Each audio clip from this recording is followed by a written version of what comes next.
Hello everyone, Josh first back again, bringing you guys some more Shining Beyond. Now today is Thanksgiving, so I don't want to release too many videos today because I'm going to be pretty busy, so this might be my last video for today. I don't know yet, but I wanted to at least give you guys and gals out there a small guide that may help you long term in this game with progression, if you want to maintain being free to play, or of course if you want to go ahead and dip into the wallet. But I want to make sure that you're utilizing your hero shards efficiently. So today's video is going to be all about hero shards, how to use them, where to use them, and all that other good stuff in between. So there are a couple things to note right off the bat. There are Valiant heroes in the game. Currently, there are 4 available at the moment. Just to name a couple, you have Kain and Shizu. If you saw my last video, we were actually pulling for Shizu, so definitely go check that video out if you have not yet. We did, I believe, 4 multi-summons on her banner.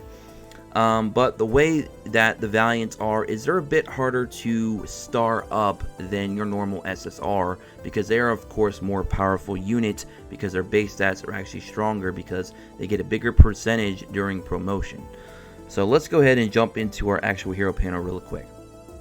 So the first thing you're going to notice is rares can of course be, promoted up. They can go from rare to SR to SSR, etc. But what's really neat is they at least don't try to confuse you, because they keep the color scheme for the actual grade the same color all the way through. So if you are a rare, you will start with a silver R, it'll be a silver SR and a silver SSR. The same thing can be said for SRs. They will be a gold SR, a gold SSR, and then of course your natural SSRs will be in that rainbow color. So just something I want to throw out there real quick, because that's a real nice, tiny little quality of life that really helps you establish what is actually a natural rare SR, SSR, etc. when you start, promoting all these units, so you don't get confused later on for whatever reason. So now that we got that out of the way, let's go ahead and just jump into a rare. So we have our rare Winry. You'll notice that she's starting as a 1-star unit, and we want to promote her up to a 2-star. Now what you're seeing here isn't what the star level your unit is, it's what your star level is going to be when you promote them. And then you have a stat bonus percentage right here, which you'll see here for rares. It'll be 30%. If we go over here to our, let's go to an SR that I've not leveled up yet. An SR will be 80%, and then if we go to an SSR, it'll be 150. But for special cases like the 4 Valiant heroes in the game, which we mentioned at least 2 of, let me go and find her. We might have actually passed her up. Where is she? There she is. Shizu. 170%. So you can definitely see that the Valiants definitely get a little bit of a more, they get a big kick, right, with the stat boost. So it's pretty crazy that the Valiants are just a little bit higher up there on the hierarchy when it comes to base stats. Now of course base stats aren't everything.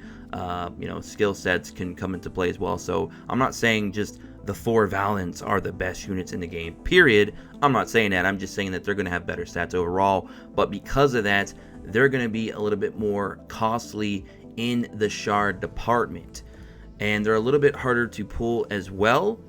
So there's some things that you want to consider when you are using your shards. If you want to invest into a Valiant hero, try to invest into only one for a long period of time until you get that one well built enough. Then you can start gradually working on a second one. But that is my high recommendation, is if you are going to be working on one of the 4 Valiant heroes, to only focus on one. Okay, just keep that in mind. Also, another thing, when you are feeding shards into characters such as SSRs that you might want to build up to run on your core team, try to run a core team of different job classes, because they are going to be all utilizing the same resources. So if you're utilizing 2 rogues, for example, on your core 4-man team, you might run into some problems with rogue resources, because they're both going to be pulling from the same resource, and until you play for a long period of time, you may not have enough resources. So thus, you're actually going to be crippling yourself in your progression. So keep that in mind when you're feeding shards in that aren't actual duped shards, but shards that are omni shards, universal shards that you can use for any character of that star level. just, be very cautious because you might start running thin on resources.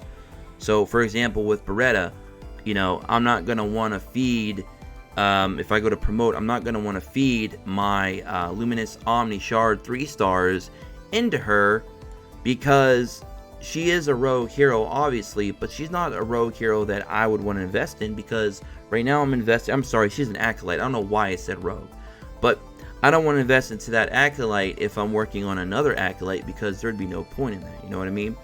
So you just want to be very careful. A better example would be right here, Mei Fang. Mei Fang is a rogue, right? We have 55 of her shards naturally. We could use 87 3-star shards and then 113 of her shards if we pulled a couple more dupes, and then we could be able to make her a 4-star. But the problem is if I do that, now I won't be able to work on maybe a Mikado, for example, which I would utilize more because the way her skill set is, I'd use her in more game modes than I would Mei. So thus, I would cripple my progression because I'm utilizing my shards for the wrong characters that I'm not really using in my core team. Because you want to try to stick to your core team as best as possible in this game. You don't want to stray too far from, like, I would say 4 or 5 units, maybe 6 tops. If you are whaling, of course, disregard everything I'm saying in this video because you're whaling anyway. But if you are a free-to-play or a casual spender, definitely try to stick to that core 4 to potentially 5, 6 tops. Okay, and that's stretching it for a time period because you don't want to keep utilizing, you don't want to keep pulling from the same resources and spread them out for characters that are utilizing the same job class because then you're going to be crippling yourself. Now, granted, if you pull a bunch of dupes of that character and you don't have to use any of your Omni shards to promote them, then that's fine because, you pulled the dupes for that character. If you have enough shards purely from the dupes, then go ahead, by all means, put them in there and promote them, no problem. But you can also use them in the Forge and get 10 shards towards another SSR if you would like, if you're trying to get them to, like, say, for example, 5-star. So you could use 5-star shards and feed them in at the Forge for other SSR 5-stars that you're trying to build up instead of utilizing them on themselves. Hopefully I'm not confusing some of you. I'll show you an example of what I mean right now. So if we go over to Forge, and then we go over here to Hero Forge, you'll see here that we can grab, we can do the shards 10 times per day. That's it. 10 times per day. You'll see right here it resets in 22 hours, 35 minutes, which would be the daily reset, 11 a.m. Eastern Time. For those of you on the East Coast, you can figure out the time zone from there. But basically, if you want to go in here and let's say we want to get Athena shards, right? Well, we can go ahead and craft, and what's going to happen is we have to convert other 5-star shards into Athena 5-star shards. So you can use other 5-star shards that you've gotten from SSR dupes, via summoning or doing quests, etc., however you're getting them. And you can go ahead and just, like, for example, we can go ahead and click this, and then you can just select that, and it'll say you do not have enough of this material to use because obviously there is going to be a conversion rate. I believe you need 15. So basically the conversion rate will be 3 for 1. So this is one way you can use other SSR dupe shards that maybe you don't want to work on, or maybe you have an excess later down the road and you want to feed them into another SSR. You can do this every day. So this is a nice little method to utilize if you don't want to waste SSR shards on an SSR hero that you necessarily just don't care about right now at this time. So that's one way you can use your shards efficiently. Another way here, again, as we said earlier, is you can also utilize Omni shards. So if you have these Omni shards, for example, this one is for 4-star. What that star rating means is if your character is 4-star, you can feed in 4-star Omni shards. If they're 3-star, you can feed in 3. If they're 2, you can feed in 2. If they're 1, you can feed in 1. And you can use a combination of just using Omni shards by themselves, character shards by themselves, or both of them together, which is really, really cool. Sometimes promotion will also require another requirement, like a level up requirement. So for example, I could not make my Athena a 5-star right now, even if I had all the shards, if she's not level 40. So you have those things to consider as well. And another way you can play around with your shards and make them work the way you want to is to actually go into your bag, go to shards, and look at some of the shards you have. So for example, I have 181 2-star shards. I can actually combine them. It's a 3-for-1 conversion for this as well. I can take 3 2-star shards and make one. I can make 3 2-star shards and make 1 3-star shard. And it's going to cost you some gold. So we're going to go ahead and do that. And you're going to see, boom, now we have an additional 3-star shard.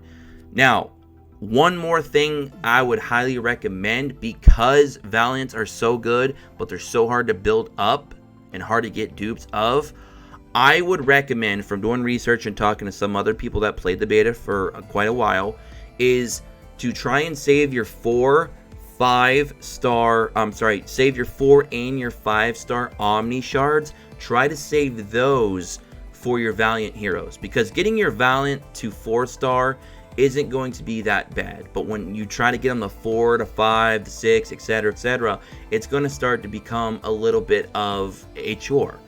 So I would recommend, if you are working on one Valiant, some of you may not be working on a Valiant at all, but if you are working on one Valiant, I would recommend saving your 4 and 5-star Omni shards for those characters. You can use your 3 stars and below on your other SSRs that you're trying to get to 4 and 5 stars, etc., to build them up so you have a nice, stable, and strong core team.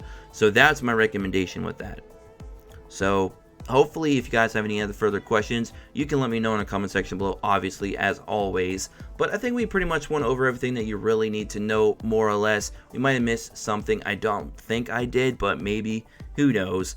But again, if you guys have any questions or concerns, that's pretty much the whole process. It's not that complicated, really. You just need to know where to put your shards, how much to put into your shards in certain characters, when to possibly not use shards on characters and actually convert them over for other units that you're trying to build up, etc., The way the game is formulated, it seems like we're going to be getting quite a bit of shards every single day, every single week for the foreseeable future, which is really, really good. You add that on top of doing your summons, obviously, in banners, and you have a nice recipe for being able to progress as a free-to-play and casual spender quite efficiently and at a pretty good and reasonable pace. So that is pretty much it, guys. It's not that bad, like I said, and hopefully you're not too confused. If I did miss anything, let me know again in the comment section below. But that's going to be it for this video. Don't forget to subscribe, take notifications, join us in the Discord and description below. Don't forget to like the video if you did. It really helps out the channel. If you guys are enjoying Shining Beyond, we have some more videos coming for you tomorrow and onwards. I don't know if I'm going to get another video out today because it is Thanksgiving. I got to go do the things with the fam. But hope you guys are enjoying the content. I'm enjoying the game so far. I have a lot of different things that I want to make for the game because it just released. Obviously, there's a lot of ideas I have, a lot of videos, a lot of guides, all that good stuff and more. So if you don't want to miss a thing, make sure you do hit that subscribe button, and I'll catch you guys in the next one. Until then, as always, peace.